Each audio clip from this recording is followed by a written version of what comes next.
வாழப்பாடி அருகே குடிநீரில் சாக்கடை கழிவு நீர் கலந்ததால் 200க்கும் மேற்பட்டவர்களுக்கு வாந்தி பேதி மயக்கம். வாழப்பாடி அரசு மருத்துவமனையில் சிகிச்சை பெற்று வருகின்றனர்.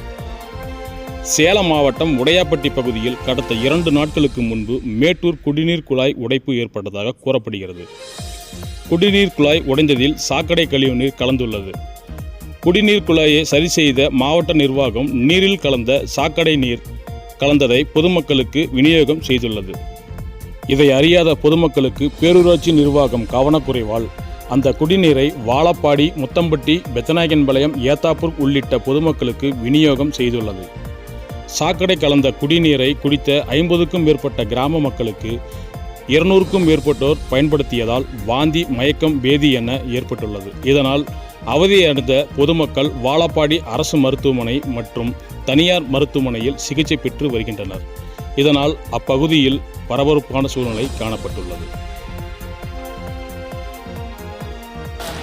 என் பேர் தேவி. நான் அத்தனூர்பட்டி காலனிலேருந்து வந்திருக்கேங்க சார். இது அயோத்தியாப்பட்டினம் ஏரியாவில் பைப் உடஞ்சி தண்ணியால் பிரச்சனை, வாந்தி, வயிற்றலை, பேதியெல்லாம் போகுதுன்னு சொல்லியிருக்காங்க. சார் எங்கள் பையனுக்கெல்லாம் டெஸ்ட் பண்ணிவிட்டு தண்ணி பிரச்சனைன்னு தான் சொல்லியிருக்காங்க. சுடு தண்ணி காய வச்சு குடிங்க, சரியாக இருந்துருக்காங்க. ட்ரீட்மெண்ட் நல்லா பார்க்குறாங்க, நல்லாவும் இருக்காங்க. எங்கள் ஏரியாவில் பக்கத்தில் எல்லாத்துக்குமே ஒரு 250 பேர்த்துக்கு அந்த மாதிரி இருக்குது. வந்து பார்த்துட்டு ட்ரீட்மெண்ட் பண்ணிட்டு போயிட்டுருக்காங்க சார். நல்லா இருக்காங்க. இப்பயும் வந்துட்டு நாங்கள் வந்து 2 நாளாக இருக்கோம். நல்லா இருக்காங்க. எங்கள் ஊரில் இப்போ ஒரு 4-5 பேர்த்துக்கு திரும்ப அந்த மாதிரி இருக்குன்னு இருக்காங்க. காலையில் வந்து பார்த்துட்டு போயிட்டுருக்காங்க. எங்கள் வீட்டில் ஓசாலை ஓடுன்னு சொல்லி ராத்திரி ஓசாலை வந்து காலையில் இப்படி ஓசாலை 3-4 சாட்டி ஓடிடும். காலையில் விடிஞ்ச 3-4 சாட்டி ஓடிடும். அப்புறம் சிடிஹெச்சிங்க கூட்டு நல்லா பெட்டில் இருக்குது.